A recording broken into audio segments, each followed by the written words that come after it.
All right, so once again, my name is Adekunle Cole. This is coming from KCP, Administration of Taxes.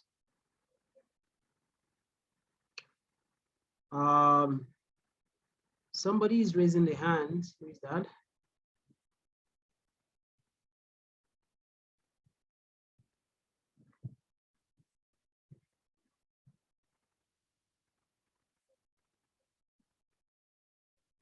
But what do you want to say? You raise your hand. Is there any problem? You have the floor, please. What do you want to say?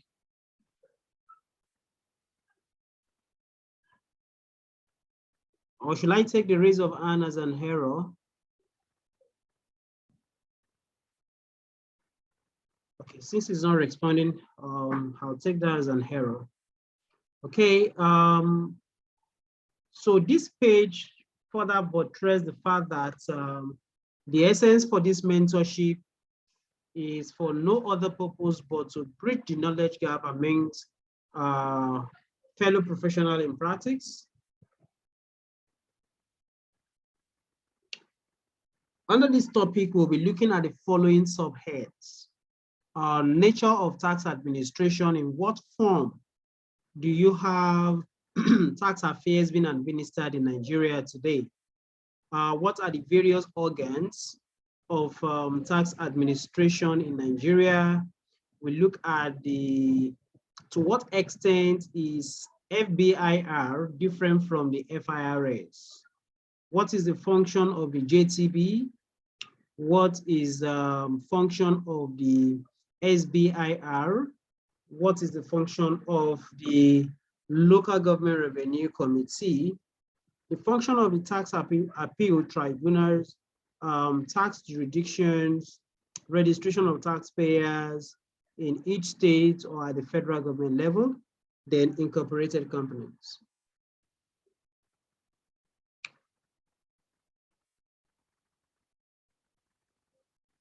So when we talk about tax administration in Nigeria,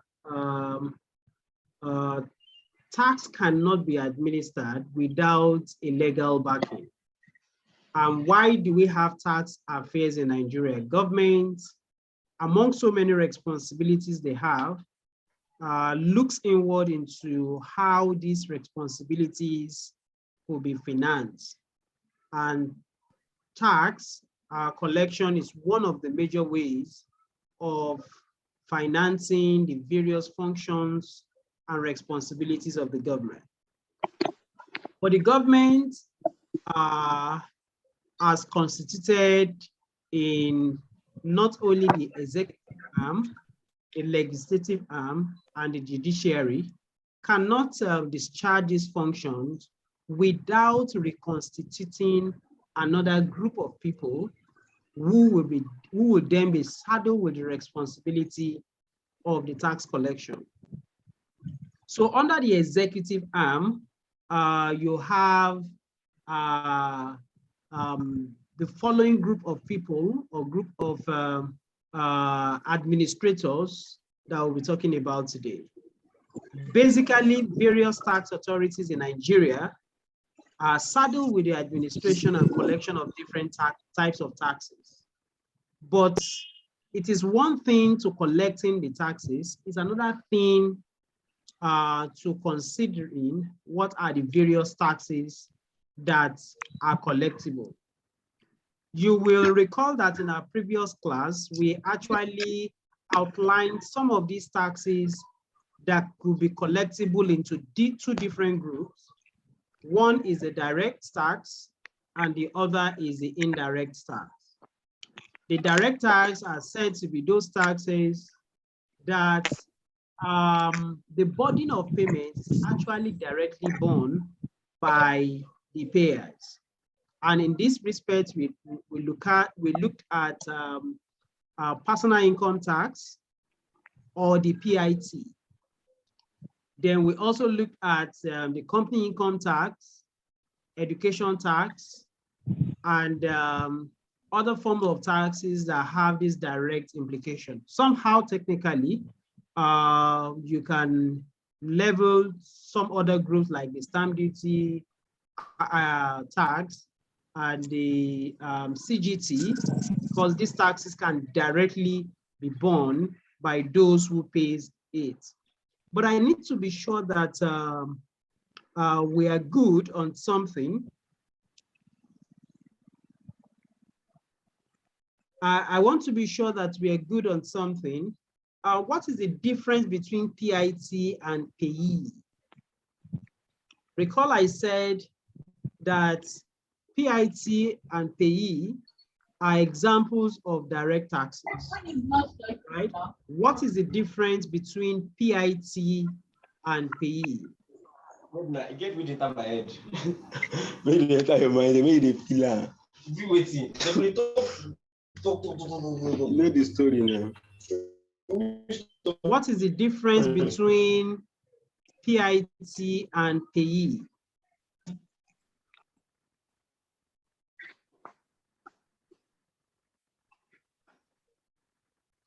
Anybody?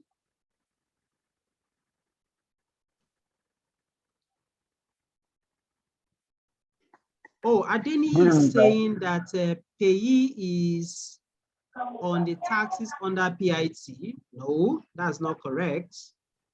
Somebody want to talk? Yeah, good evening, sir. Okay, Damilola, please, after your contribution, make sure you mute your mic. Okay, sir. Okay. The payee means pay as you earn, and is paid by an employee in a company, and is being deducted from their salary. But PIT means personal income tax. It's also paid by an individual, but I think that one is looking to the owner, like the employer of the business. I guess it's similar to what we call direct assessment. I'm not sure. I'm trying to think right now. Sir. All right, that's very good. That's very good. Payee. You want to say something? Yes, sir. Okay, go ahead. Yeah, like payee and PTR, that's personal income tax, is like interwoven, if you can say it's interwoven. But payee is being deducted from your salary, your monthly salary, from the structure of the accountants. Like if they want to pay you as a payee, while your personal income tax, you can pay it directly to the internal revenue if you have other business also. Okay, okay, let's just put more clarity to it.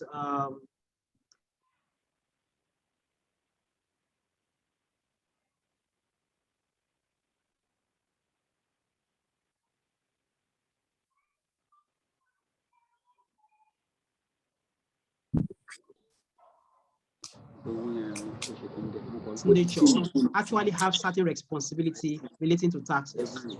One of these responsibility is to ensure that every individual in its employment is actually subjected to tax before the emoluments are paid. So every form of tax that is deducted on the employment of people in employment or under a particular company of that nature is actually called pay, right? Also, if the employer chooses to subject itself to the taxes on the income he also earns from that business, it can still qualify as payee, right? That's why I agree if anyone says that PIT and payee is interwoven. But PIT is actually more broadened, while payee is most definitely tied to your employment income. An employee could also be exposed to PIT, where such employee, other than the income he or she derives from the employment with the employer. If you have other fleets or sources of income, and you then want to bring all those other sources of income to tax, you can then do what we call PIT. PIT, that is personal income tax. So, but commonly we see that self-employed individuals, traders who are not or who doesn't have a structured or month-to-month forms of income, or high net worth individuals fall into this category because other than their regular salary, they have other streams of income. So when you are subjecting this to tax, we say it is PIT. Another unique difference between them is that for payee that have been remitted on monthly basis, end of the year returns is expected to be filed at not later than 31st of January of the following year when that payee is deducted. But anyone under PIT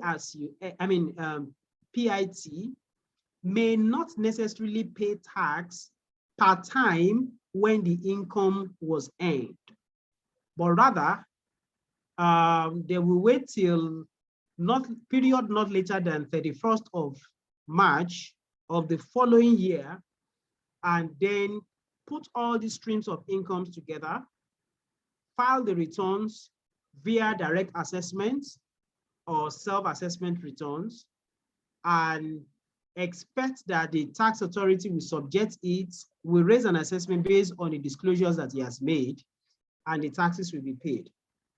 That doesn't mean that even though you are under direct assessment or high net worth assessment, it doesn't mean you can't still choose to be paying something pending when the actual due will be ascertained and reconciled. One major other difference between payee and PIT is that when you are making remittances for payee, Don't do that. Don't do. You are not remitting for each person, right? You are remitting using one corporate ID and remitting for all the staffs that are within the employment for that period. But with respect to PIT, each of the taxpayer has a unique payer ID, and remittances are to be made per person, not per group, as it was the case with payee. I hope this is very clear. Somebody asks it here and asks here.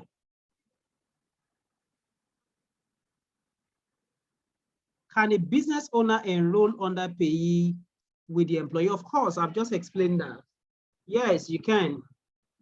You can. The most important thing is that ensuring that your taxes is paid. All right, and it is paid adequately.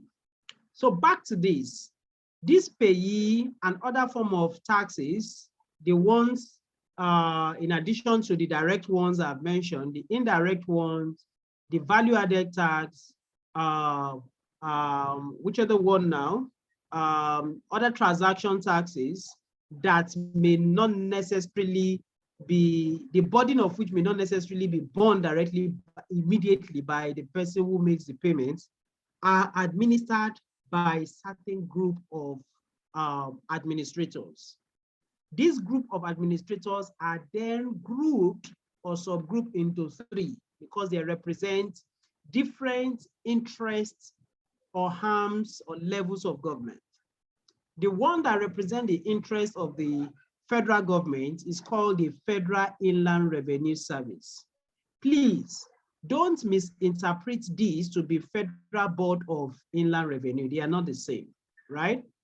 The Federal Board of Inland Revenue is the executive arm, the strategic arm of the service, while the Federal Inland Revenue Service is the commission itself, is the authority itself.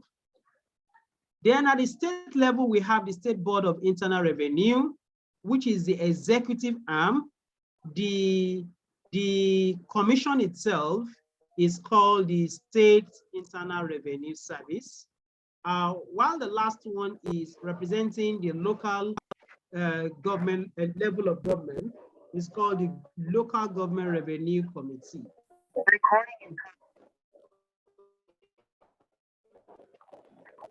So we pick them one after the other, the various organs of government. Each of these governments has their origin traceable to the law of the Federal Republic of Nigeria. So, as far as the Federal Inland Revenue Service is concerned, this particular authority was actually came to being by a substantive enactment, which we call the FIRX Establishment Act of 2007. So please, I hope you still recall that because of the limited time we have under this session, we probably may not be able to let you know all that is relevant to all the topical issues we have raised, right? But one thing it's very important that we will not fail to doing, we will always, in addition to the brief that will be given, we will always draw your attention to the relevant laws, circulars, guidelines that you can find time to read more on, and you will have a much more enriched understanding about these topical issues. So as far as the FIRS is concerned, as part of the document that we will share after the completion of this week lecture is the FIRS Establishment Act of 2007. This will tell you everything you need to know as far as the FIRS is concerned, why they do what they do, what informs how their processes and everything about the service is as contained in the FIRX Establishment Act. So the administration of tax of profits or gain of company registered in Nigeria and company not registered in Nigeria but derives income in Nigeria is vested on the Federal Inland Revenue Service, whose management is known as the what? Federal Board of Inland Revenue, right? So this is the level of tax administrators that concentrate in subjecting incorporated entities to tax, right?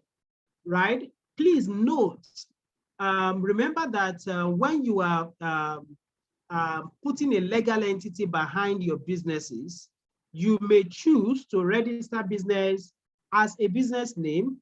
You may choose to do what we call a partnership. You may choose to incorporate, right? Business name are not subject to tax within certain limits, right? They are not subject, their incomes or profits are not subject to tax. The only forms of responsibility that they have to FIRS is with respect to value-added tax, subject to the fact that they have been having or they have had trading income above the threshold of 25 million.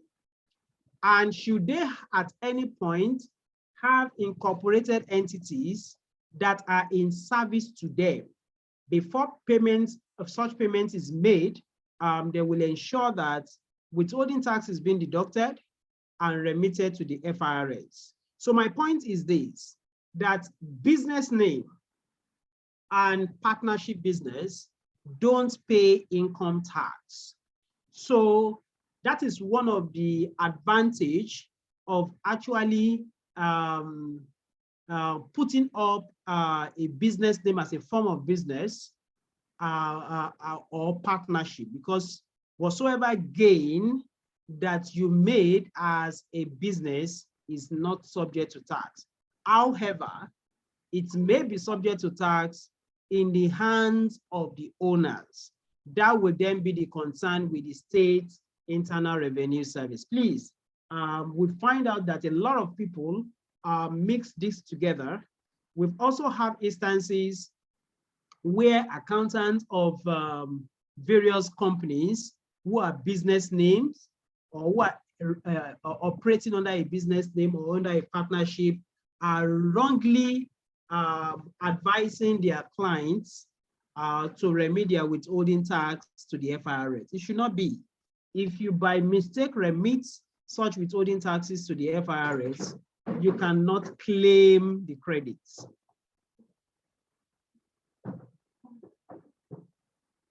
So you cannot claim such credit, right? So take note of that as you are in service to your employer, or you are preparing to securing a job, or you are even in practice as you are in service to your various clients, whether as tax consultants or even as external auditors.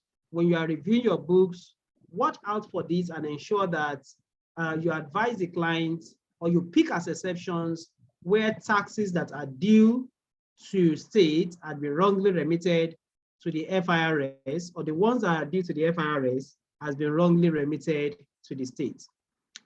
It is also important that FIRS structure has changed from time to time. But what we have seen of recent is that we have MTO office, that is the medium tax offices, LTO offices, which are the large tax offices. We also have some specialized tax offices which addresses certain category of taxes due from certain categories of business. So you have instances where international taxes or companies that are liable to international taxes, their tax affairs are administered under a separate tax office, but everything is still under the umbrella of FIRS. So in the course of administering the affairs of your clients, your employer's business, or that of your own, be sure that you are relating with the tax offices. You will have also observed that sometimes, because of the revenue threshold of your business or that of your clients are below certain threshold, you might be operating from the small tax offices. But when the threshold has been exceeded, you will have instances whereby the tax officials will say that your tax file has been moved from the MTO to the LTO or to a bigger tax office. Just know that FIRS has that kind of in-house structure. So that means that all the FIRS offices you see around don't attend to all companies, right? The companies are categorized by size, and they have to relate with the appropriate tax offices, paying attention to their various sizes. Then composition of the Federal Board of Inland Revenue. You remember I said that what brought FIRS to being is what we call the FIRS Establishment Act of 2007. And we have promised to share this. But to know what is the composition of the board as per this act, you need to pay attention to Section 3 of the FIRS Establishment Act of 2007. So I read from the extract we made from that act. The Federal Inland Revenue Board shall include the following persons. 1, an executive chairman. The executive chairman shall be a person experienced and versatile in taxation, to be appointed by the president, subject to Senate approval. So that tells you that it's only the Mr. President of Nigeria that can appoint someone as the chairman of the FIRS. So if you are praying or hoping that you'll be becoming FIRS chairman someday, you need to ensure that you'll be involved in politics and you have the right affiliations, because the appointments can only come from the Mr. President. Somebody is saying he or she cannot see my screen. Please confirm. Is this applicable to everyone or is just some people? If you can see my screen, indicate yes, please. Oh, okay. So Francis, you might need to check your network. Bade is also raising his hand. What is your what's your view? Quickly make your points known. But if you raise your hand, we didn't know. No, I don't want to show measure. Allow you, what are you saying? I'm okay. Okay, mute your mic then. All right, thank you. So we can go on.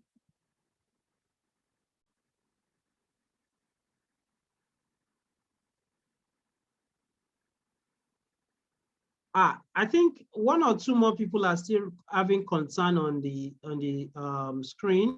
Razak, you probably may need to check your network. I believe a couple of people could see my screen. Please, if you can see my screen, indicate hi.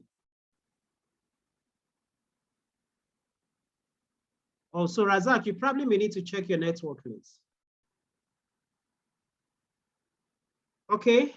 So the next one among the various bodies that persons that actually makes up the board, right? I said earlier that the board is different from the service itself, right? The service is the administrative arm of, the body that is actually saddled with the responsibility of collecting the taxes. But the administrative arm of that service is called the board. That is the Federal Board of Inland Revenue. And it is headed by the chairman, executive chairman, that can only be appointed by Mr. President of Nigeria. Who is the current executive chairman of FIRS? Mohammed Nami. Okay, Nami took power from, took over from who? Babatunde Fowler. Okay. And Tunde Fowler took over from whom? Anybody? Who do you think Tunde Fowler took over from?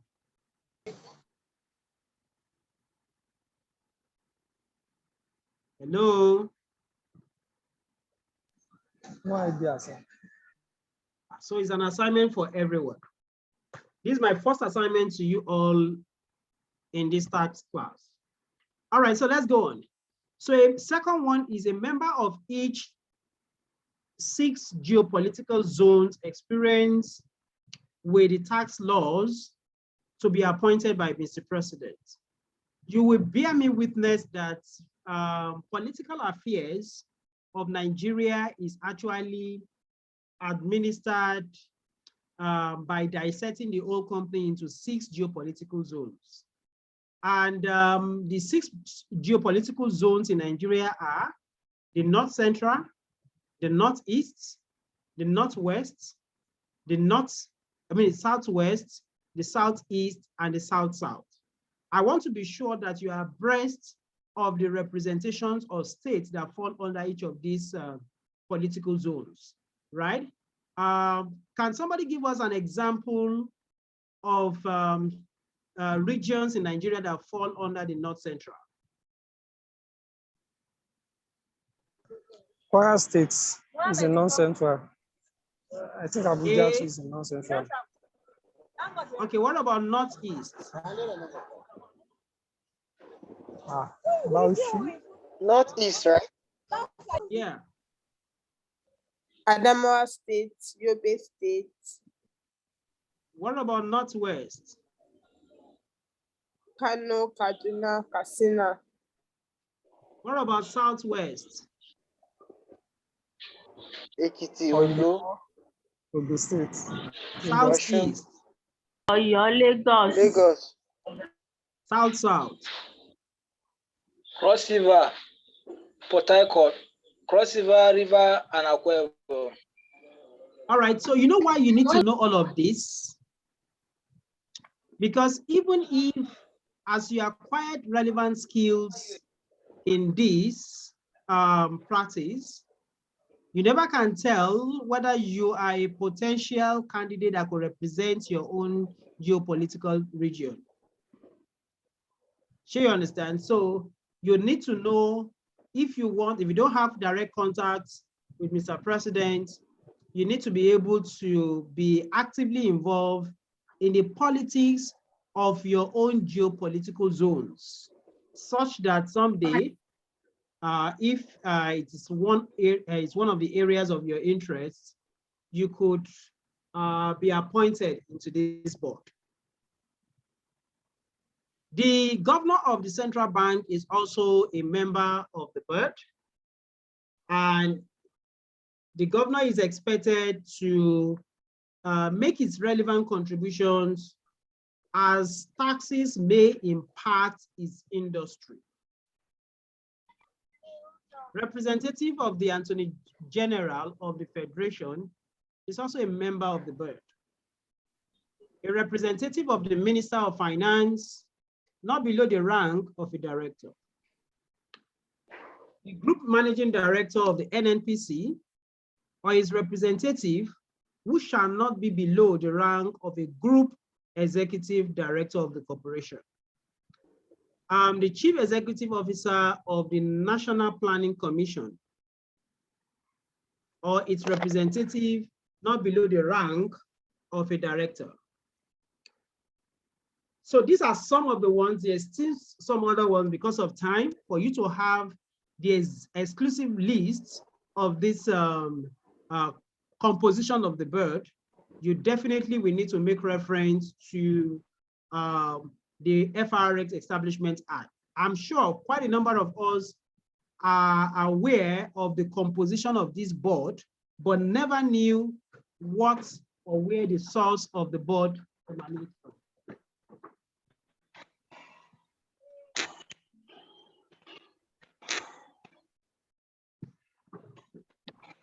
So, so take note of that. The composition of the board was actually drawn from the relevant provisions of the FRS Establishment Act. And I did affirm that that can be traced to Section 3 of the FRS Establishment Act. So please take your time to go through this act when it's eventually shared with you. Then the functions of the service and the board itself. That function, FRS and the board actually has the following function as enshrined in Section 7 of the FRX Establishment Act. I said it earlier on that everything that has to do with why the FIRS or its board do anything and how they are to discharge it is as contained in the FRX Establishment Act. So the Federal Board of Inland Revenue performs, but not limited to, the following functions. 1, lay out general policies, guidelines to ensure smooth running of the service. So from time to time, you will notice that some of the composition or the structure I earlier explained have been changed from time to time. So it is one of the responsibility of the board to put forward what could be or should be the most suitable way of administering the service or the affairs of the service. To ensure periodic review of the strategies and approve such formulated strategies for effective administration of the service. So what we all make reference to as tax promise today, you will agree with me that it has a strategic backing. Otherwise, it will not be that functional and acceptable. So this definitely is a product of the strategies that the board had put forward in administering the affairs of the service. Then to design and determine terms and conditions of service, including disciplinary measures of erring employees of the service. So things that has to do with hiring and firing and general affairs of these employees of the FIRS is as administered by the board. Then to lay out employees' remunerations, allowances, benefits, and pension plan with respect to the National Salaries, Incomes, and Wages Commission. FIRS actually operates. Okay. Look, Clement, why is your hand up? You have a question? You know what? Oh, boys.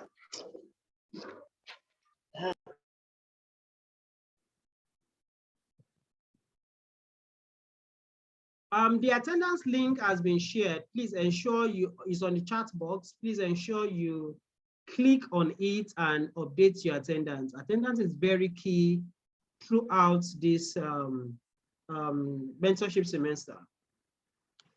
So from time to time, the FIRS put forward various remuneration for various categories of its staff, but this is not done without regular advice or consultation with the National Salary, Income, and Wages Commission. Assessed persons, including companies and individuals, to tax collectible by the FIRS or the federal government. So who can tell me typical examples or situation where tax due from an individual is payable to the FIRS? Who can affirm circumstance or scenarios where taxes due from an individual is payable to the FIRS? Non-residents, sir. Very good. Non-resident. If the person works, if the person works in Abuja, residents in Abuja. No. Before 2017-18, there was nothing like FCT IRS. So prior to that period, everyone resident in Abuja pays their payee or PIT to the FIRS. But with effect from, I think, 2017 or 18 thereabout, FCT IRS actually take up that responsibility. So residents of Abuja are expected not to pay to their payee to FIRS, but FCT IRS. But I agree that non-resident persons or individuals who are expatriates or who are expatriate not working in Nigeria, or any individual earning income from Nigeria are expected to pay their taxes to the FIRS. But expatriates that are residents in Nigeria should pay their taxes to the states of their residence. Please take note of that. Then,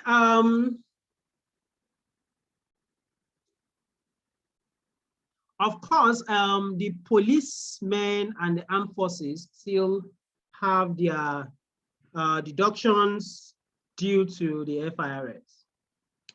Collect, recover, and pay to the designated accounts any tax under the provisions of this act and any other enactment of the law. So the FIRS Establishment Act also outline list of taxes that are collectible by the FIRS. But one of those taxes that were listed in that act but faulted currently by the legislative arm and the courts, by the courts per se, not the legislative arm, by the courts, is the value-added tax. The value-added tax was actually enlisted in the FIRS Establishment Act, but it's not one of those taxes that absolutely the FIRS should collect. Collaborate with the relevant law enforcement agency, carry out tax audits and investigations for the purpose of ensuring compliance with the provisions of the Act. So each of the taxes collectible also have their substantive legislation or acts that provide guidance for the responsible tax authorities to administer. But there is a common, there is this particular expression here, tax audit and investigation. How are these expressions or wordings, are they actually the same or different? When do we say investigation or tax investigation is different from tax audits?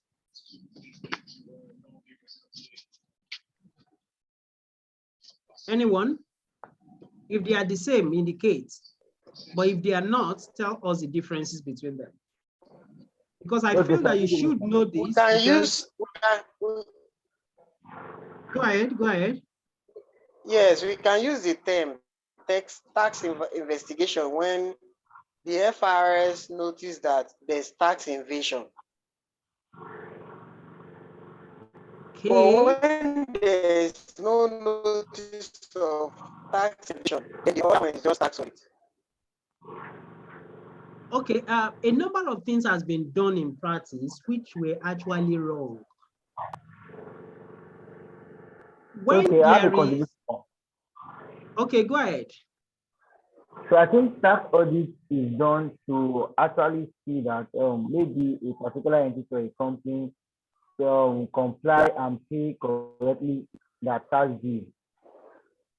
So why the investigation may arise as a result, maybe maybe for example the company in question evaded the tax, or there's a need to make a very concrete conclusion and assurance regarding the tax matter of that company.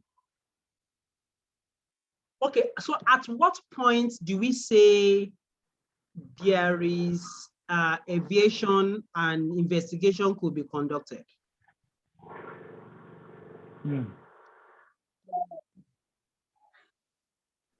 Who is in the right? Who is in the right position to affirm that there is an evasion and there is a go ahead to conducting tax investigation? Okay, so from one of the examples I have in practice, I think it is the FRS that have the, I think the FRS have the power to initiate the investigation aspect of it, because I think there was a time somebody was telling me regarding that there was a company that was paying an X amount of the tax, but the following year they pay an amount that was not consistent with the previous amount. So that gave a right to investigate what I've been saying earlier. What gives the right to the huge differences? I think that's my contribution, sir. You've not been able to answer my question. My question is, I know FIRS has Can I the contribute? right. Yeah, good. Yeah, this issue has happened recently in my company before I was employed as an accountant. Like in Cross River State, the Internal Revenue conduct an audit tax in the company that I'm serving as an accountant now, because the chief of the Internal Revenue find out that the tax being paid by the company was being maneuvered by other tax internal revenue officers in that the same internal revenue. So after the payee has been submitted to the office, the health office, and the director discovered that this company, I've never seen it before. How managed that they are paying that tax? So now the director decided to set an audit tax to check whether the tax that the company pay is the normal actual amount that is supposed to be remitted to the government.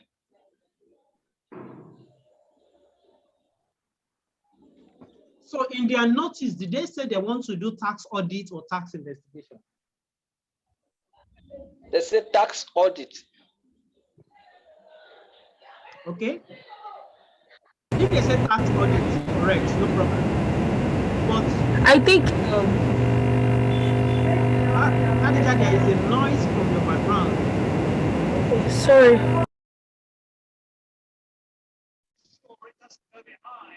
So I'm still waiting for the opinion of others.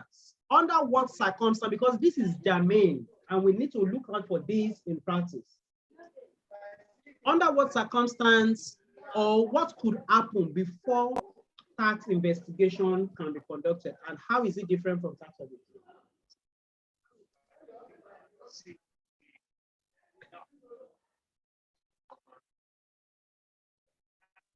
Yes. Can I speak Yeah, now? you have the floor. Okay, I believe tax investigation can take place in order to know if the company that has scheduled to pay their taxes, if they are paying their taxes. So that's the Federal Inland Revenue Service can conduct a tax investigation to find out those companies that are supposed to be paying taxes and they are not paying. So that could be a tax investigation. Right. On the other side, tax audit is to know the amount, if there is a misappropriation in the amount being paid. When the firm say they are making a particular amount of money, and meanwhile they are making more than and they're remitting a different figure. So that could be a tax audit. Okay, Sir, I please agree. let me. Go ahead. Okay. Somebody else wants to contribute? Like from. Yes, sir. Go ahead. Yeah, like yes, from the experience I've passed through, I can be able to define that tax investigation is being done if a federal inland revenue discover that this company is existing, but they have not seen the name in their list for remitting of tax. So if something like that come up from the federal inland revenue, that this company existing but is not paying the tax, so there may be if federal inland revenue will conduct a tax investigation to confirm whether the company is resident in Nigeria, which year the company starts, which hour, how many employees are there. Why tax investigation or tax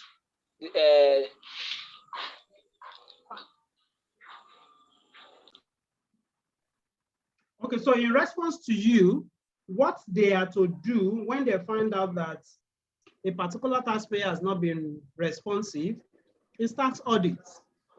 But my question is, what should precede tax investigation?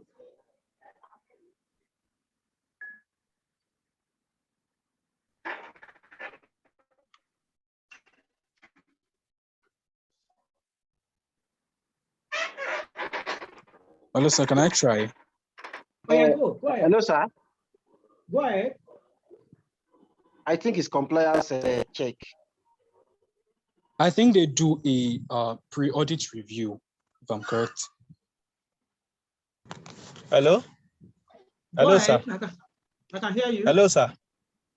Okay, I think what is the main reason that precedes tax investigation is when there is suspicious or actual evasion, tax evasion. How do you affirm that? How do you affirm? How do you affirm that? Who has the power to actually put up that allegation?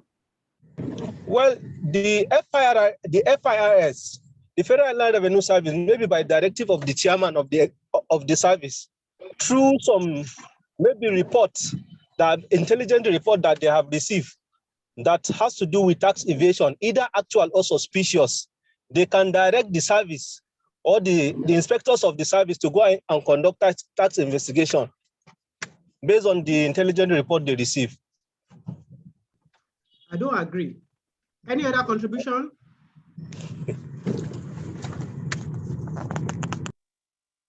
I think once a bill of assessment is served to an organization,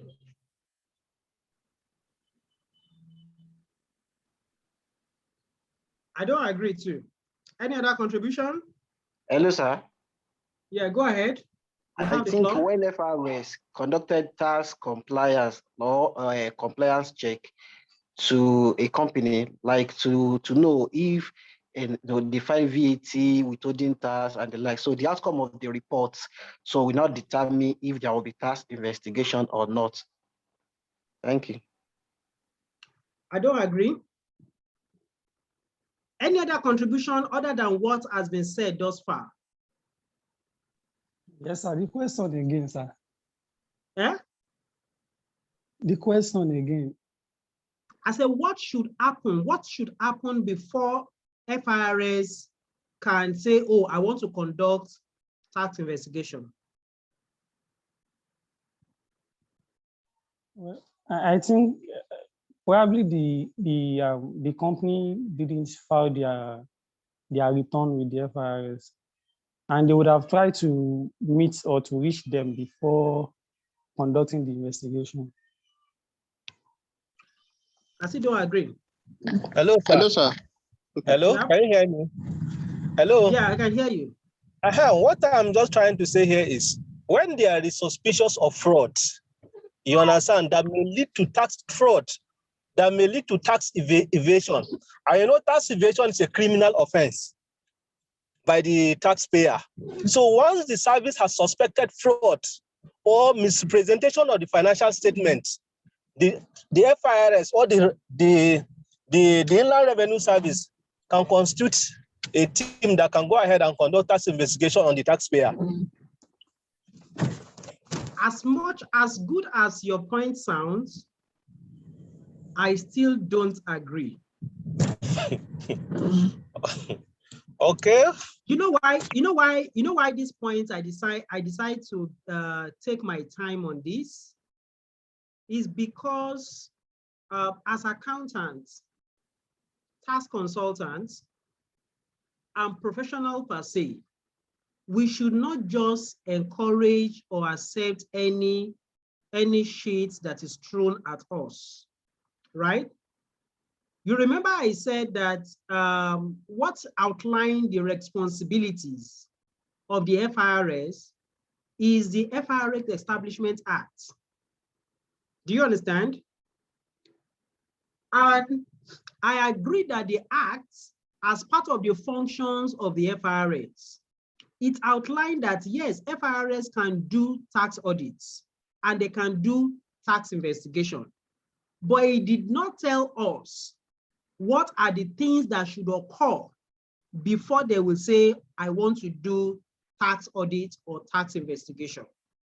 So for you to know whether all the conditions for tax audits has been fulfilled and all the conditions for tax investigation has been fulfilled, you need to pay attention to the provisions of the Company of the Company Income Tax Act. Do you understand? The major prerequisites of confirming the level to which a taxpayer has complied with the relevant provision of the tax law is to, first of all, after you must have made your self-assessment, right? They can give you what we call a DEX assessment, desk review assessment, meaning that they will just look at your returns and either accept it or raise additional assessments. Second is that if they are of the opinion that the company is in existence but has not been complying, they can initiate an audit to want to affirm whether you have actually make or fulfill the conditions that will make you obligated to paying the requisite taxes. But when it comes to investigation, there must have been a conviction. There must have been a conviction affirming that, oh, the said taxpayer has evaded tax, has misrepresented his books, or has falsified his information. Without that conviction, they cannot initiate, or they should not initiate tax investigation. So that was why I asked, who has that responsibility? FIRS don't have the responsibility of convicting anybody. They can put up an allegation, but it's only the courts, competent courts in Nigeria, that can convict a taxpayer that truly there is an allegation against you and you have been convicted. It is after that conviction that they can now initiate a tax investigation. So please, because I've had a number of instances where FIRS put up a notice for tax investigation, and we asked them, give us the proof, right, to validate the need for you to conducting this tax investigation. Bear in mind that while the period of the coverage of tax audit is limited to 6 years, the period of coverage of tax investigation could even be as long as visible. It could even be from the date the company commenced operation. Imagine how long has First Bank been in business. If there is an intention to conducting tax investigation and it has been convicted, right? They can initiate it as far back as visible. That is the provision of the law. So when you see a notice of tax audits, yes, they have the right. All that is required for you to initiate an audit is just your reservation, your skepticism that, oh, you feel that you have not done enough, then you can initiate a tax audit. But if you feel that your feeling is not enough for you to initiating tax audit, that is the point I'm trying to make, right? They must be able to prove beyond reasonable doubt that the said taxpayer has been convicted before they can initiate a tax audit. So please, as professionals, when you see similar notice, please don't just give them the room to bamboozle you or harass you that they have the right. Yes, we are not disputing that you have the right, but you need to fulfill certain conditions, which is not even attributable to you. We should be able to initiate a court proceedings and the company should be convicted before they can carry out such activity. I hope this is very enlightening.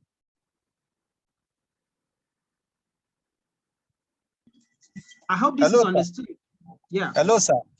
Yeah, very but well what is happening? Hello, sir. This the opinion you are sharing.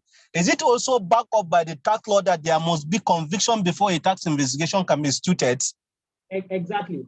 That's because what I used to know, sir, if a taxpayer that has a duty to be filing his tax returns and has not been filing his tax return as at when due, maybe for a several period of time, and the FIRS, through their intelligent report, come to understand that the taxpayer has been in business, but he has not been filing his self-assessment returns. Failure to file a tax return is part of tax evasion, and tax evasion is a criminal offense. I think the Inland Revenue is duty bound to conduct investigation on such a taxpayer. The taxpayer has also a right, you understand, maybe to approach courts if he feels that what the FIRS is doing is not in line with the provision of the law. But I don't know if there is any law that specifically said that a taxpayer has to be convicted by a court of law before an investigation can be instituted by him. Tax investigation, for that matter, can be instituted by him by the tax authority. Is there any provision of the law that we can use maybe to back up this claim, sir? Yes. Okay. Yes, there is a provision of the law that actually dwells on that, and it is in the Company Income Tax Act. Okay, which of the provision? Just give me a minute. I'm just trying to double check, or maybe because of time, I will drop it on our group, on the WhatsApp group after this. I will double check very well. But I know with certainty that the law actually underscores it that it is upon conviction. It is upon conviction, not upon your skeptic or your speculation or your assumption. For tax audits, it can be initiated by their own whatever. You don't need a court conviction, right? Yes, but, sir. But for tax investigation, it is upon conviction. Okay, sir. Is that clear? So yes, sir. When you see such, please frown at it, and also backing up your submissions with relevant sections of the law, right? Okay. That is why I keep on emphasizing that it is not enough for you to know what to do, but it is more relevant for you to know why you are doing what you are doing. Is that clear? Yes, sir. Yeah. So we should be. Go ahead. Okay. Thank you very much, sir. Because it's what you're talking about now, this tax investigation, is just what we came out from. One of our clients, I work for a firm, an accounting firm, and on Friday, just yesterday, they first of all sent from the Special Crimes Investigation Department. That's the letter we got from Special Crimes of the FRS. So they didn't get the address of the client. So we had to now write another letter to to the Special Crimes Department to reschedule the meeting. And so we went yesterday. So that's tax investigation, but I didn't see any law there. Fortunately or unfortunately for us, while we were at the director's house, for him to just sign the questionnaire so that we can proceed to the FRS, while waiting there, my boss was inside while I was outside. My boss just called me that the case has been moved from Special Crimes Department to normal audit. And so we didn't go to the headquarters of the FIRS again. We now proceeded to one of the MSTOs. So it's tax investigation, and they changed it to tax audit. All of it was just a call. I don't know how it was done. I wasn't inside. Exactly, so as we're talking now, I'm really enlightened. I'm grateful for attending this session. God bless you, sir. No problem. Thank you. Thank you. Can I say something? Yeah, go ahead. Okay. I want to ask a question from what you just said now. It has actually opened my eyes more. Are you saying that we should not allow FRS to take our case to investigation until we are being found guilty, something like that?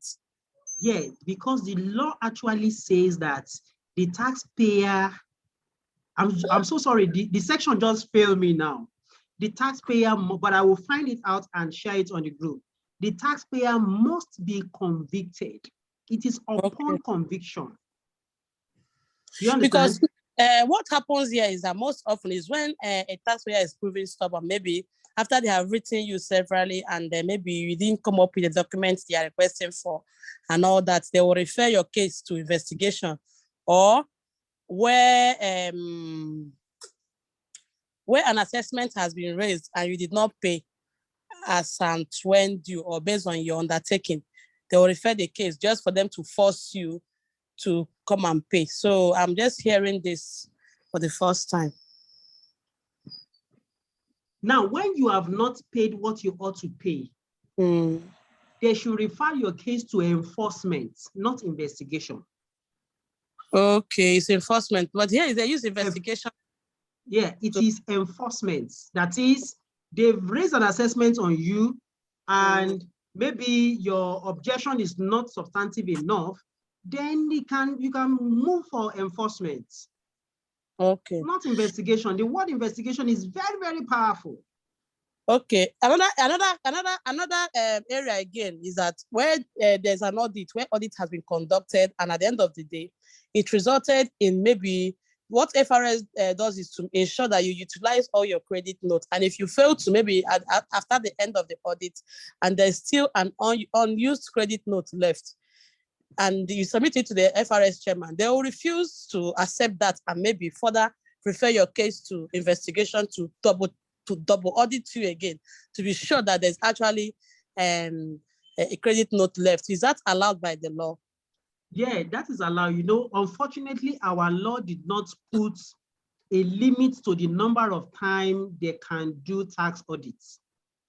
So any of the tax offices, whether state or federal, can actually complete or just completed an audit now and still come back the following period and say, oh, we still find something very suspicious that was not fully covered before.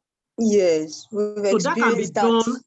Yeah, that can be done as many times as possible. But for you to say you want to, you may allow it. You may allow it because one is not aware of the relevant provisions of the law, right? But that is a display of one's professional ignorance, right? But if we are aware, I remember that in most of my engagement before, now, even before I started my practice of my own, we have pushed this several times, and most of the time we win it. If you think you really want to do it, then push to the court and drive your case in court. Elizabeth, you want to say something? Yes, sir.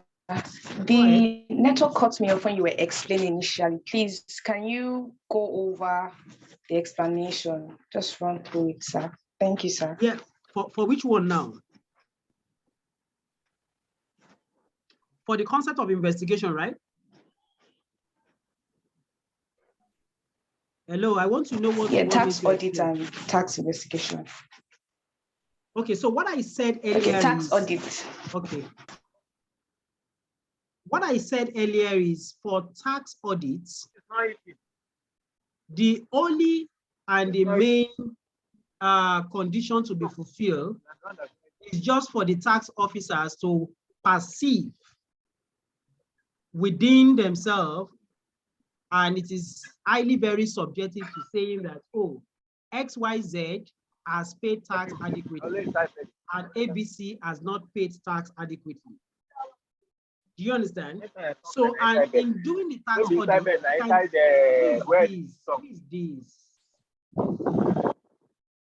please, if you are not talking, just mute your mic. Don't distract others.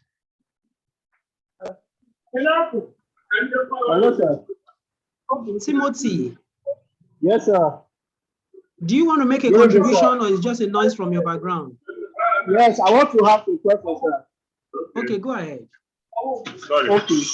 Fine. I don't know why it is observed that most of the federal revenue service, most times if you have a withholding tax credit, if it doesn't relate to the year under assessment, at times they don't allow you make use of it.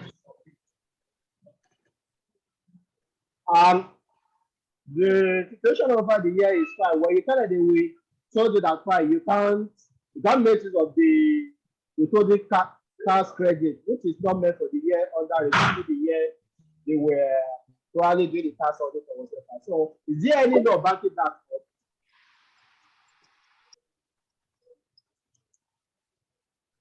My candid opinion to your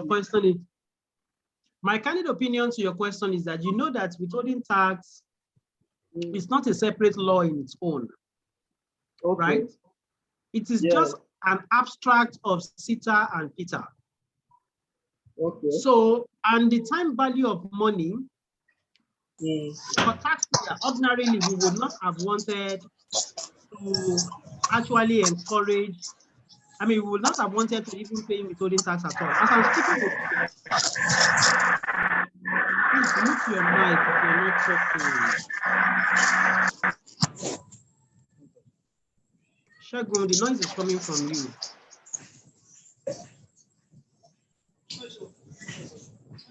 So what happened is that ordinarily, nobody would have wanted to pay tax in advance. As I'm speaking to you now, the concept of withholding tax is still being challenged in court. If the verdict comes in favor of the taxpayer, the concept of withholding tax is scrapped. But until then, it is still in view. But on the side of you being able to using withholding tax credit in a particular year or not, is just because of no section of the law actually says that. It's just the tax authority on their own trying to meeting their various financial budgets or targets. Please, noise is still coming. Shagun, mute your mic, please.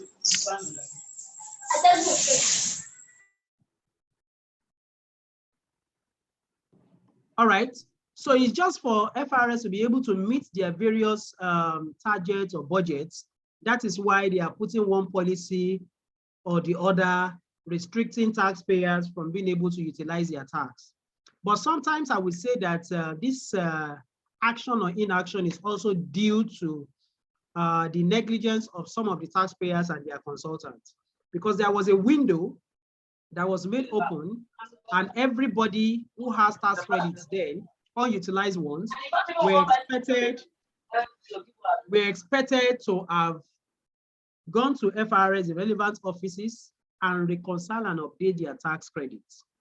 So if you have not been able to do that, and they deprive you of that very privilege, it's because you've been negligent on your own side. But you can still challenge that. You have paid the money, right? Whether in challenging it, whether you want to do it remorsefully or you want to challenge them in court, it is your right. The fact that they have made the publication and the window has elapsed and you've not been able to update does not make that their declaration a law.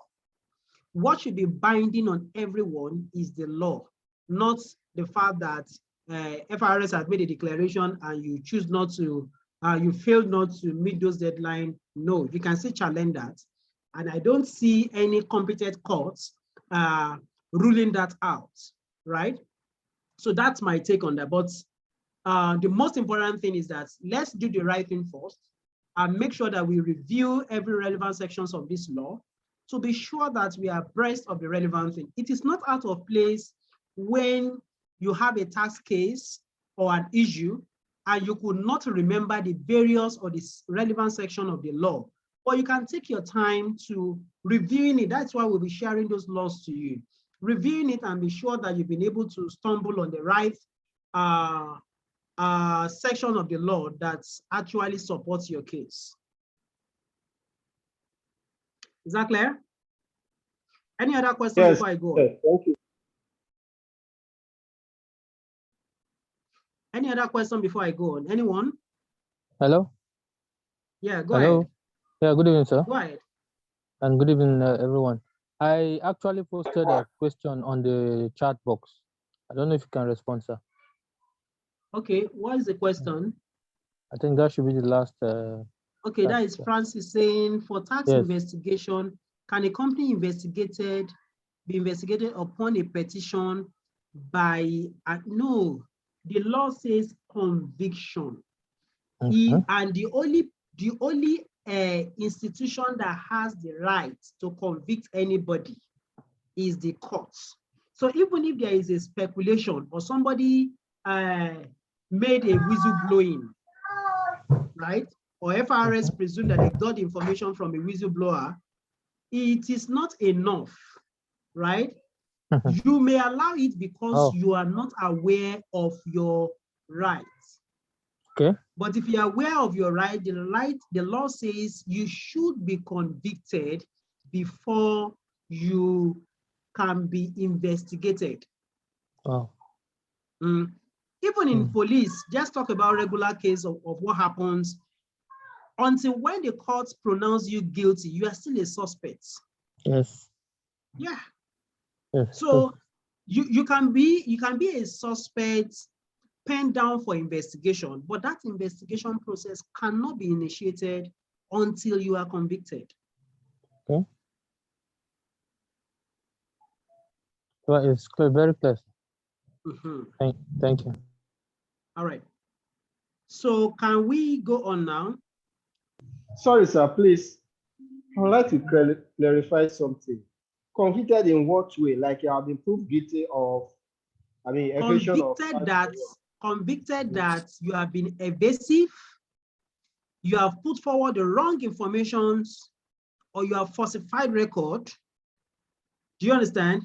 So all those acts that can be interpreted in, we earlier said that evasion is criminal, right?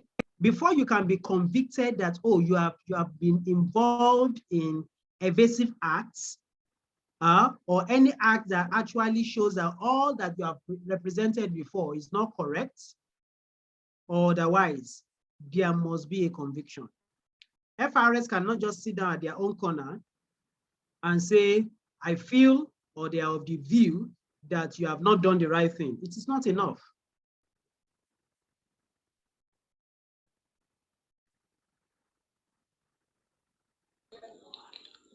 Please, sir, can I ask a question before you move forward? Yeah, go ahead. Make it snappy, please. We still have a lot to discuss. Yeah, I think all the companies that the FRS, they pay tax to FRS. Like, is it all the company, even the small? Okay, so when you say company in layman's entitled to pay tax to FRS?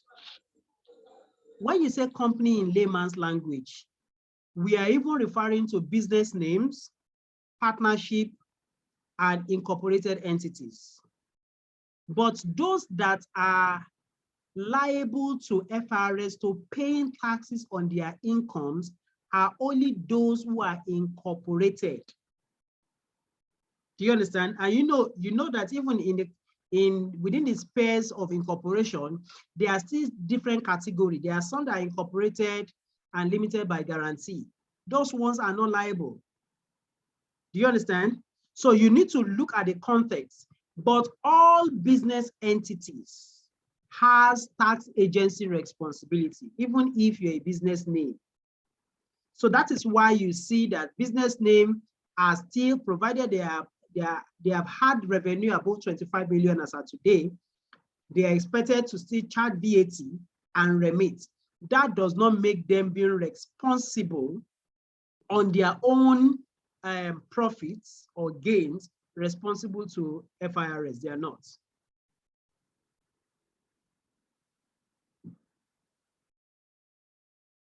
Is that clear?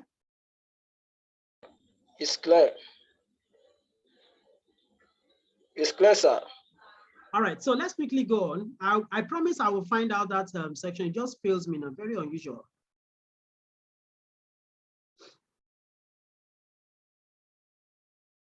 Okay, so we were on trying to, we actually spent so much time on that deliberation, but it wasn't. We're looking at functions of the FIRS.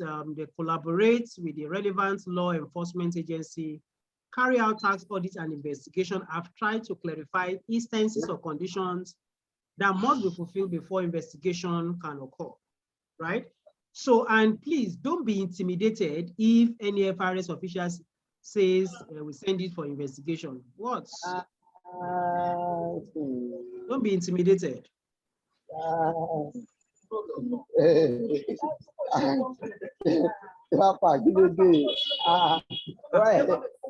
see, I think we're going to make a rule going forward.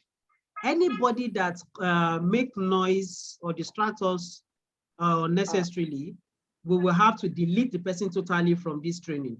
I'm sorry.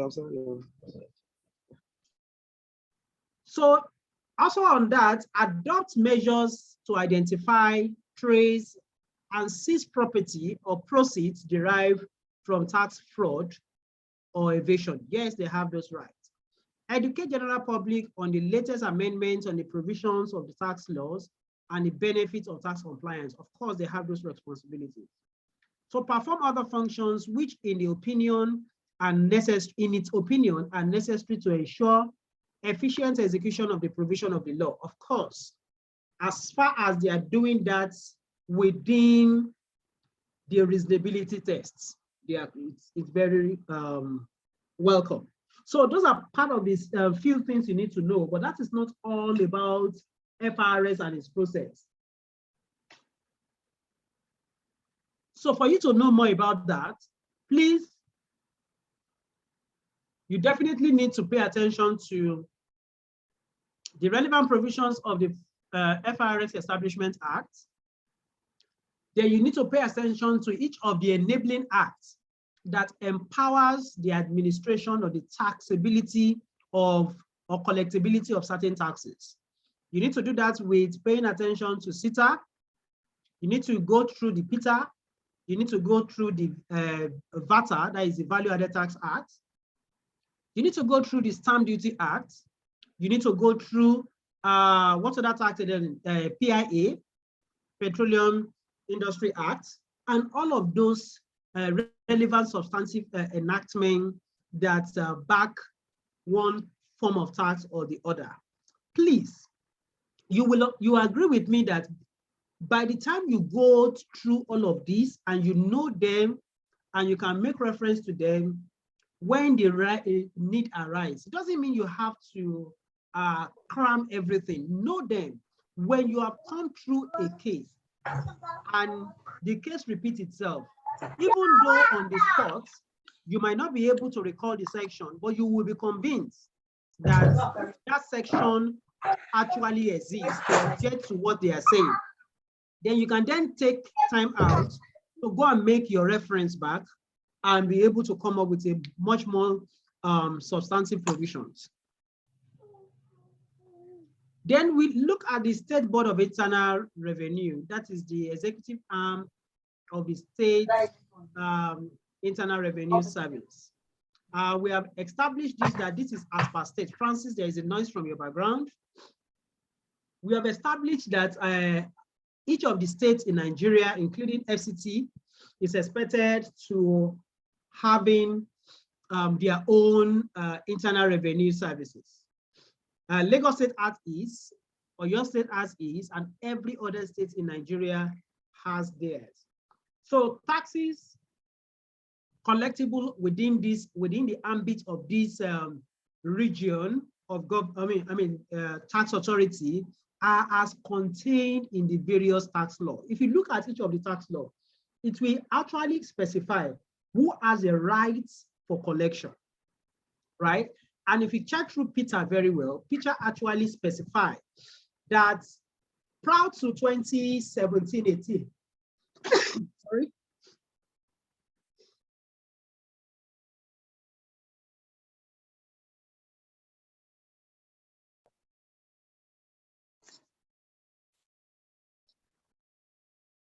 apologies. So prior to 2017-18, the only areas that FIRS have rights is with respect to include the residents of Abuja. But with effect of that 2017-18, FCTIRS is in place, and every resident of Abuja are expected to pay their taxes to Abuja IRS. Grace, you are a resident in Abuja, right? Is Grace there? Yes, yeah. Have you been paying your income tax as an individual? Yes. Where do you pay to, FIRS? No, I pay to FCTIRS. Exactly. So that is to further confirm to you that residents of Abuja are not expected to pay their taxes to the FIRS. So on this one, for the purpose of effective tax administration in Nigeria, each state of the Federation has its own internal revenue service, which serves as an intermediary between the state government and the individual taxpayers. So the administration of these taxes in the state may not be, how do I put it now? May not be the same in each state, right? It may not be the same in each state, even though each state has the same form of taxes to collect, but the way they administer it is not entirely the same. So for you to understand how each state administers the taxes that they are collecting, taxes within their purview, I will urge you to read the Personal Income Tax Act alongside with the payee regulations. Each state has their own payee regulation or personal income tax regulations. We'll share some of the ones we have. We have the one for Lagos State, and I think I can get that of Ogun State and some other couple of states. But please, reading through the Personal Income Tax Act is not enough for you to ascertain all the peculiarities of each state with respect to the taxes under their purview.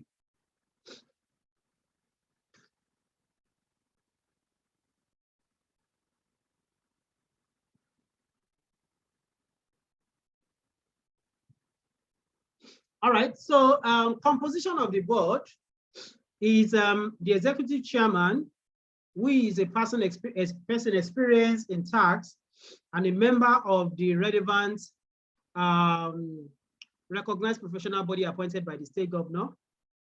So if you want to become the executive chairman of any state board of internal revenue, you probably will need to move close to the state governors for relevant appointment. All directors within the State Internal Revenue Service, a director from the State Ministry of Finance, a legal advisor to the state, the secretary of the State Board of Internal Revenue Service, State Internal Revenue Service, all directors within the State Internal Revenue Service. All these are much more are expected to be member of the State Board of Internal Revenue Service.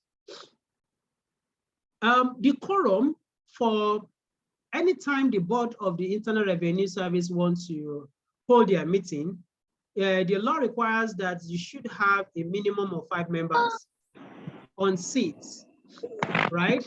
Before the members can be said to have been well represented, right? One of whom shall be the chairman or the director. So my question to you is that how many members could form the quorum for FBIR?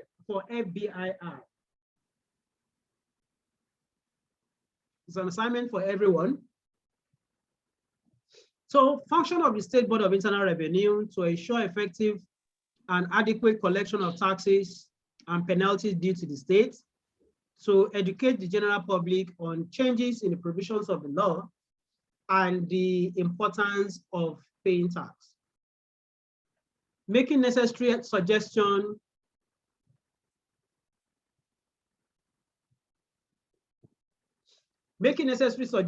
where appropriate to the JTB on tax policy, tax reforms, tax treaties, as may be required from time to time. Appointing, promoting, and imposing discipline and sanctions on erring members. Then to perform other functions as may be deemed necessary to upholding the provision of the law. Carrying out audits and investigation. My submission on investigation is still the same, even at the state level, right? Please take note of that. Then we talk about the JTB. So this is just an initiative trying to harmonize our tax processes and also create room for reconciliations of tax disputes among states that shares boundaries. So the Joint Tax Board is an apex body for tax authorities in Nigeria. The JTB was formulated to ensure harmonization of personal income tax administration throughout Nigeria. So had it been all our taxes are centrally collected without any respect to any state, we would not have had any need for JTB, right? You know, FRS cut across every section of the country, but because we have some states, some taxes that are state dependent or state collectible, there may be discrepancy between one state or the other. Say, for example, if you observe that the boundaries, for those in Lagos State, you will observe that the boundaries, those who are residents in the boundaries of Ogun State, having the tax authority there or the state government there have the feeling that most of them are paying their taxes to Lagos State. And that is why the rate of development there in the axis of Songwater, Mowe, and all of that, they've not been able to have sufficient or heavy presence of the government. But ideally, you as tax consultants and accountants, when you have people working in Lagos and they are residents in Mowe, for example, their taxes should not be paid to Lagos. It should be paid to Mowe, because the tax law says that payee or personal income tax administration is, with respect to payee, is dependent or is influenced by the residency rule, meaning that the rightful tax authority, even though you are earning your income from another state, but the tax should be paid to the relevant tax authority in the state where you are resident, right? So from time to time, I've been involved in tax reconciliations between Lagos State and Ogun State sharing boundaries, because they assume that taxes of each other. Lagos State also have some claims too for people who reside in Lagos and working in Ogun State, and their employer has erroneously remitted their taxes to Ogun State. So on a monthly basis, they have that kind of reconciliation and settle out. But in instances whereby they could not reach a conclusion and there is a persistent dispute between them, then JTB will now come in and resolve all the discrepancies. In the course of my work too, I noticed that there is a similar franca between Rivers State Board of Internal Revenue or Rivers State Internal Revenue Service and that of Abia State Internal Revenue Service. There are a couple of people who reside in Hoyigo that are working in Abia State and have been paying their tax in Abia State. And there are some, who is this?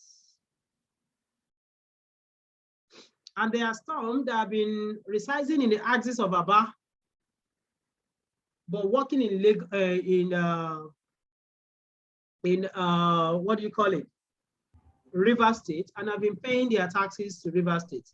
Another very reoccurring issue are those who we call the itinerant workers, right? They are expected to pay their taxes per time in that place where their income is primarily generated, because they usually don't have a definite place of residence.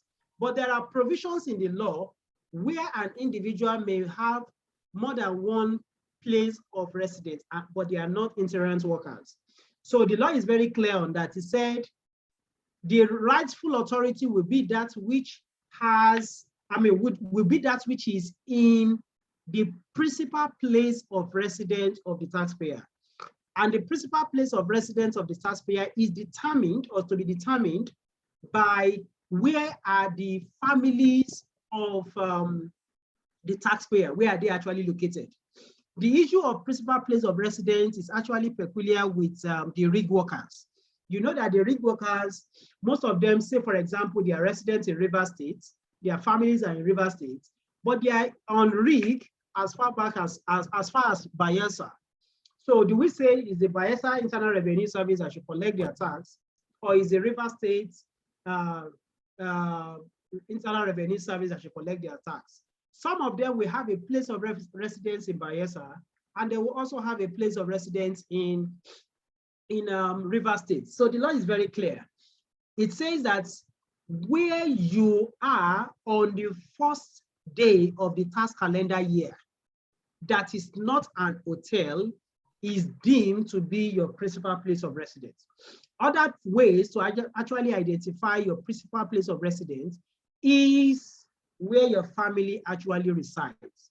So that's what you need to know about that. The composition of JTB, you have the chairman of the FIRS, who doubles as the chairman of the JTB, one member from each state of the federation being a person experienced and versatile in income tax matters, secretary appointed by the Federal Civil Service Commission, who shall be a person experienced in income tax matters. The secretary shall not be a member of the board, but will be saddled with the responsibility of maintaining the board proceedings. The legal advisor of the FRS shall double as the advisor of the board, that is the JTB, and be in attendance of all meetings. And the quorum for this is also said to be 7. And I think the functions of the JTB as outlined below: to exercise the power conferred on it by the provision of Peter for the composition of harmonization of the tax across the federation. I told you before that what gave rise to the need for JTB is because of those taxes that are state dependent. Serve as an advisor to the federal government in respect of Nigerian double tax agreements with other countries. To ensure uniformity, please, I'm just trying to hasten now because of time. To ensure uniformity, both in application of personal income tax and incidence of tax on individuals throughout Nigeria. To advise the federal government on technical tax matters. Then for the local government, we call them the Local Government Revenue Committee. This body shall be responsible for the assessment and collection of fines, rates, levies, and levies under its jurisdictions, and shall account for all the rendition in a manner to be prescribed by the chairman of the local government. So you will have seen a group of people coming from the various local governments of your residence, moving from houses to houses, stores to stores, shop to shop, trying to collecting those rates and levy that are subjected, that are to be collected by the local government. A company resident registered in Nigeria. Okay, this is under registration of taxpayers. So to an extent, we've been able to conclude on those various tax collecting bodies.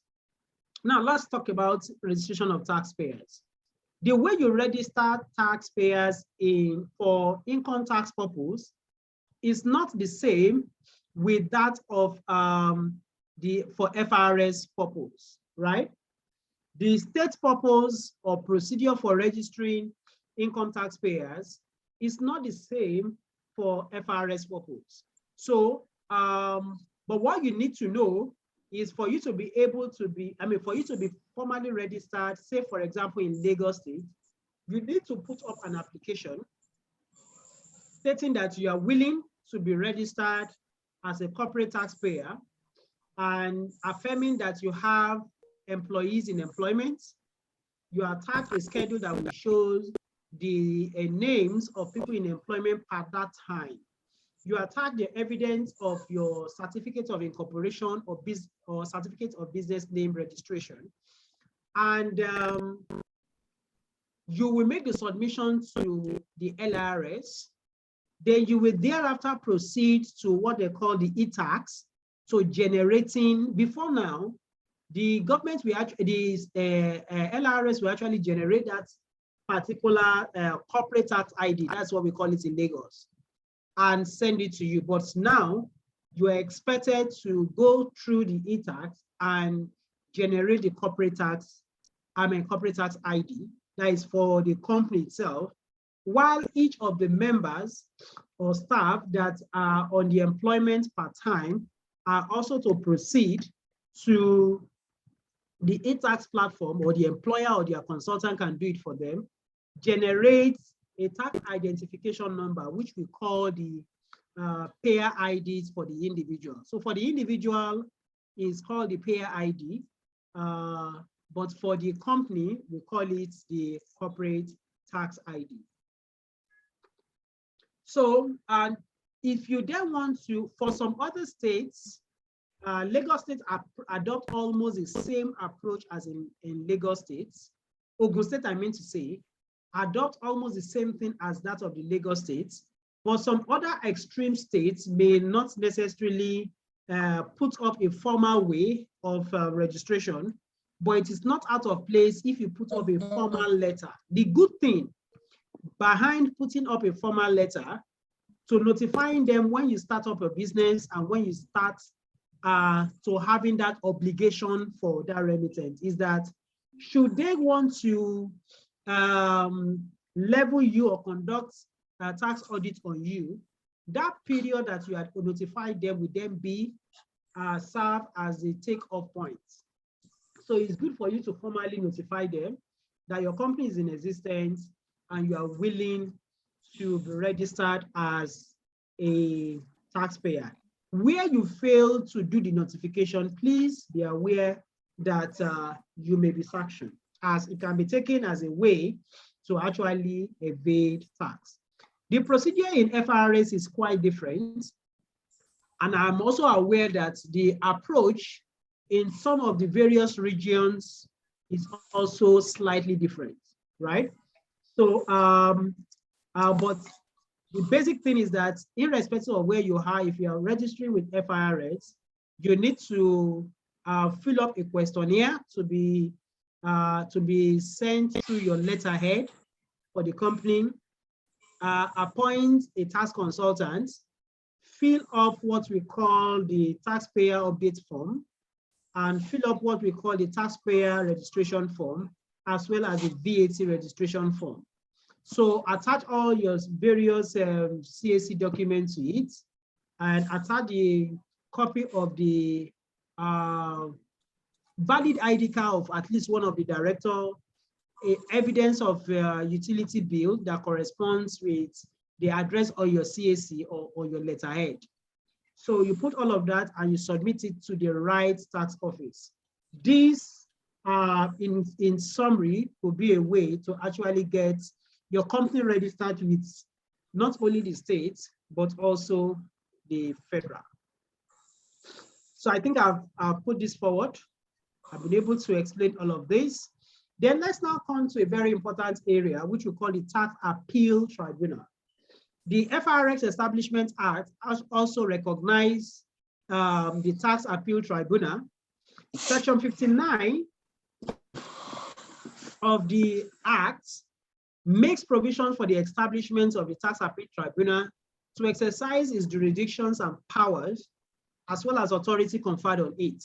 So for you to know more about the Tax Appeal Tribunal, you need to read Section 59 of the FRX Establishment Act and the 5th schedule of that same act. It tells you what should be the composition, the functions of the Tax Appeal Tribunal and the likes. So composition, a Tax Appeal Tribunal shall be made up of 5 members not known as Tax Appeal Commissioners to be appointed by the Minister of Finance. So the chairman, a chairman to represent each zone shall be a legal practitioner who is versatile in Nigerian tax law and practice and must have practiced for a period of not less than 15 years. So that technically tells you that in Nigeria, we should have on a minimum 6 tax appeal tribunals representing each of the zones. Then the chairman shall preside at every meeting of the tribunal, and in his absence, a member shall appoint one of them to be the chairman. The quorum of any sitting in the tribunal shall be 3. So please, this is a relevant body that you could actually flag unresolved tax issue to when you could not amicably resolve with the FIRS, or the FIRS have given you what we call a letter of refusal to amend. So what are the qualifications? A person shall not be qualified for appointment as a tax appeal commissioner unless he is knowledgeable about the Nigerian tax law and practice, and must have shown capacity in the management of trade and business over time. So all of these are actually gotten from the FRX Establishment Act of 2007. So in terms of the tenure, they are to hold office for a period of 3 years and is subject to another renewal of term of 3 years before they will cease to be a member of the appeal tribunal. So these are some of their powers. The tribunal may make rules for the purpose of regulating its procedure. The tribunal, for the purpose of discharging its function under this schedule, which schedule now, the 5th schedule, have the power to summon and enforce the attendance of any person and examine such persons on oath. So the procedure in each of these tribunals is just like a mini court, right? So the slide will be shared because of time. Our time is fast spent. Oh, so sorry.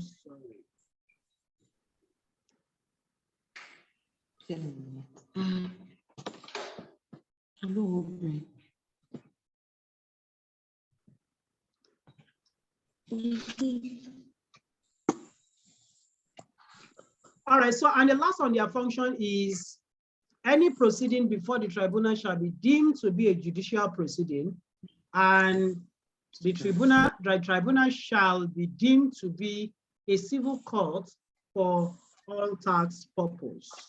So this is what you need to know as far as the tax administration in Nigeria is concerned. This is on the minimum, right? But for you to understand much more, please pay attention to and peruse the provisions in the FRX Establishment Act. Go through each and every of those laws and look at all the payee regulations I've mentioned for each state. Each state has their own, and review various cases, guidelines, circulars that have been shared by the relevant tax authority from time to time. Any question before we call it a day? Any question?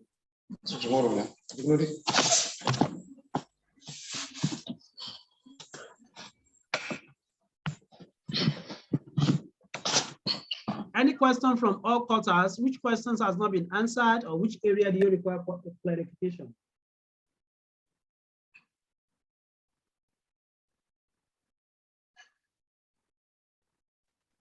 Hello, any questions? All right, so in the absence of any question, can we conclude that this is where we're going to draw the curtain tonight? And yeah.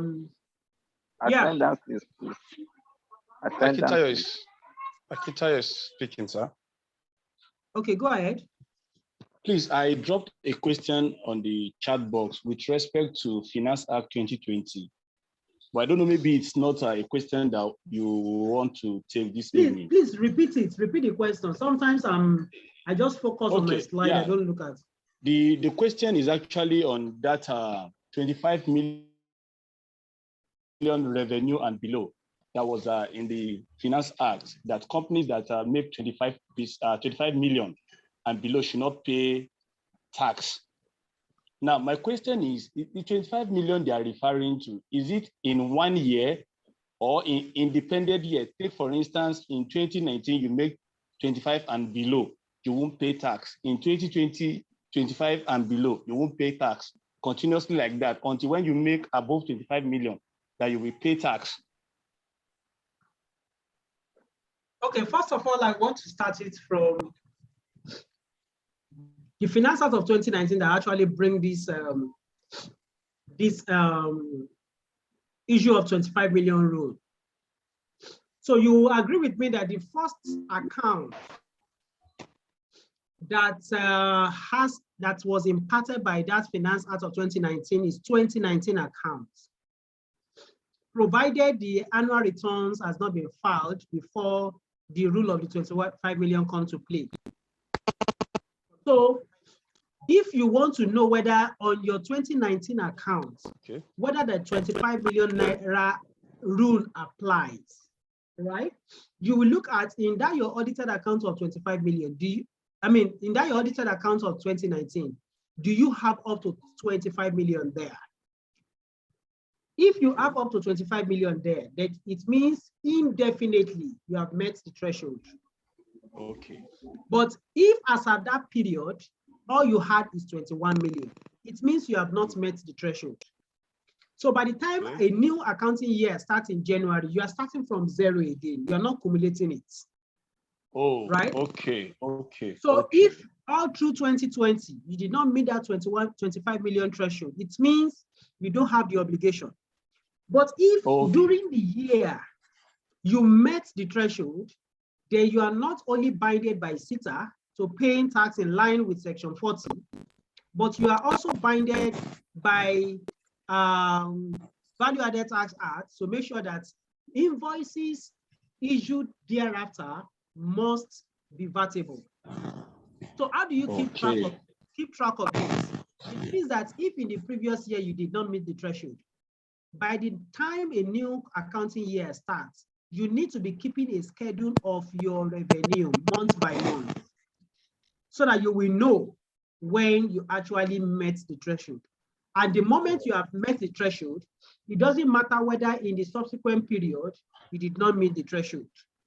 The moment you come into the bucket, you are assumed to have been in the bucket indefinitely.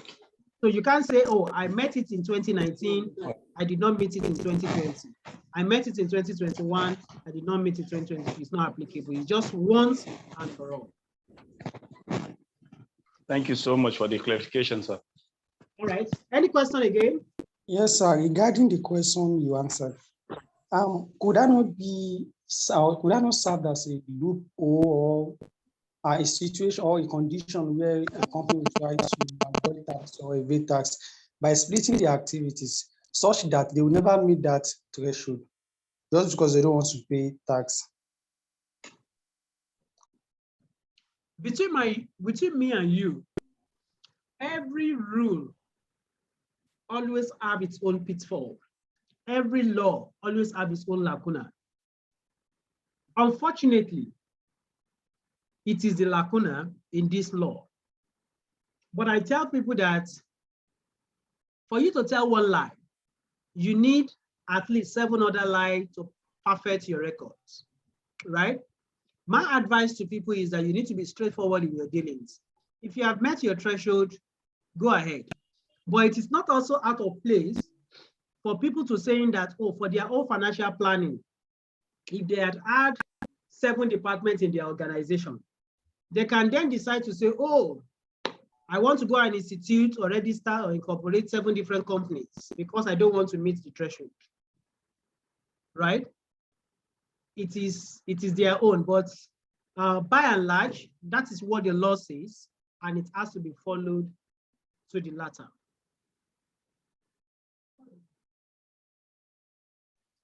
Hello, sir.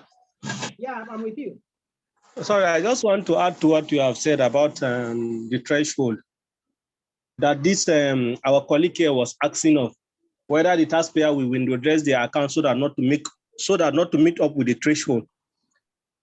The law only exempted taxpayer from payment, but the law mandated all taxpayers to file their accounts, even if you have met the threshold of 25 million or not. And since you are mandated to file account, the Federal Inland Revenue Service also is empowered, if they so wish, to conduct tax audits on that account. So in the process of conducting their tax audits, if they have come to realize that the taxpayer has exceeded the threshold of 25 million naira, they can also mandate the taxpayer to be filing his tax return and be paying his tax as at when due regularly. Not only that, but also fine the taxpayer. Yes. For not having done what it ought to do. Actually, sir.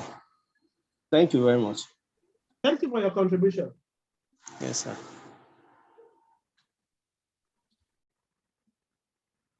Any other question? Yeah, relating to. Hello, sir. Anyone? Good evening, sir. Dele, you have the floor. Okay, so I just want to quickly talk about, I think the last slide that you presented on Tax Appeal Tribunal. So I want to talk about the jurisdiction of this Tax Appeal Tribunal. Are the powers only limited to disputes or controversies arising from the Personal Income Tax Act, sir? Not principally, the Tax Appeal Tribunal is not created for personal income tax issue. It was JTB. Are you with me? It was JTB. Yes, sir. But the Tax Appeal Tribunal is actually set up to actually address tax issues that could not be reconciled with the FIRS at the state tax level or at the head office. You then want to flag it further. In reality, it's actually the first step before the usual court or the regular courts. So if you are not pleased with what assessment the FIRS has given to you, and after all efforts to redressing this, you could not reach consensus, you can flag it to the Tax Appeal Tribunal. And if the FIRS too are not comfortable after having explored all submissions, they could also flag you to the Tax Appeal Tribunal. So it's both ways. All right, thank you very much, sir. All right, any other questions? Yeah, relating to, good evening, sir. Good evening, Damilola. Relating to the tax audit that you mentioned, I said, can the State Board of Internal Revenue file Please speak up a little bit. I can barely hear you. Conduct tax. I said, can the State Speak up a Board of little bit. I Internal can barely Revenue hear you. conduct? What about now? What about now? Yeah, it's better now. Okay, I said, can the State Board of Internal Revenue conduct a tax audit on a taxpayer, a company paying tax, and on what terms? Upon conviction. Upon conviction alone. Yeah, the taxpayer must have been convicted. Okay, okay. So it is the same issue that speak for corporates. That is, I mean, the company income tax that is also applicable to the personal income tax. There must be a conviction before you can actually conduct or initiate a tax investigation. Okay. What about tax audits? Tax audits are the discretion of the tax authority, and they can do that as many times as possible. Okay. Thank you, ma'am. Excuse me, sir. Yeah, you have the floor. Good evening. Good evening, everyone. Good evening. Sir, please, I want to ask. I think I understand that the Tax Appeal Tribunal has the same power, or is like the High Court, isn't it? Yeah. Okay, so why is it the Tax Appeal Tribunal that now convicts the companies that leads to the tax investigation, or High Courts, the General High Courts that we have?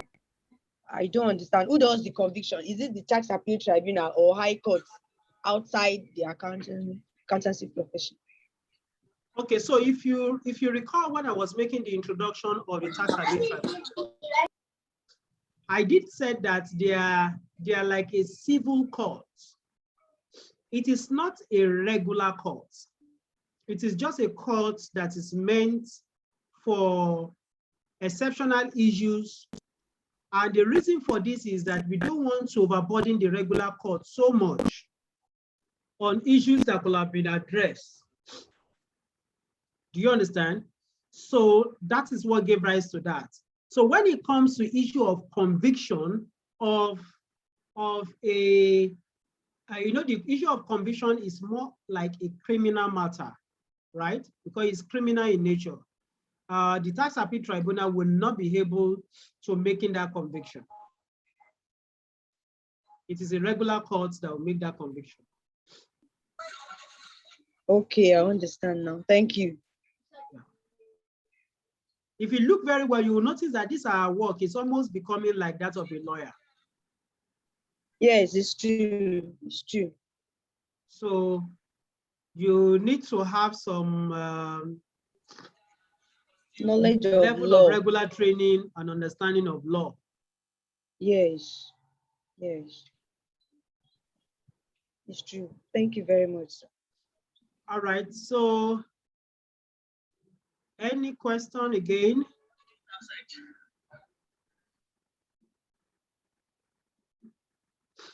Any question?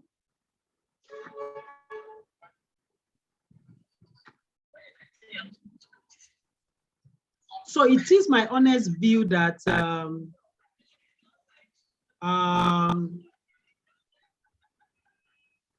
due to all the diligence that we have put forward in this training, I am hoping that those in regular employment, your professional prowess and competence will be enhanced. I look forward to having the testimony from you from time to time.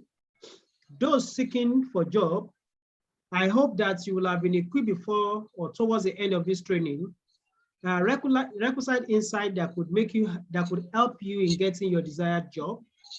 And for those in practice, like my professional colleague who just spoke, I will also believe that you've exercised due diligence and care in independently analyzing issues or examining issues before you make your submissions. So by and large, we are just reiterating the fact that our main purpose of putting forward this is to bridge the knowledge gap or skill gap amongst fellow professional colleagues. Do not let us down. Let the impact of this training be felt in how you talk, in how you come to conclusion on professional matters, and in how you address issue professionally. I wish you all the best and enjoy the rest of the evening. Hope to see you again same time tomorrow for our session in financial reporting.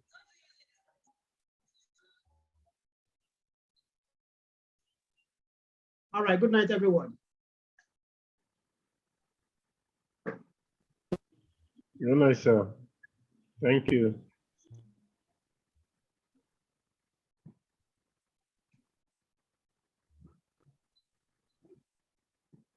Good night.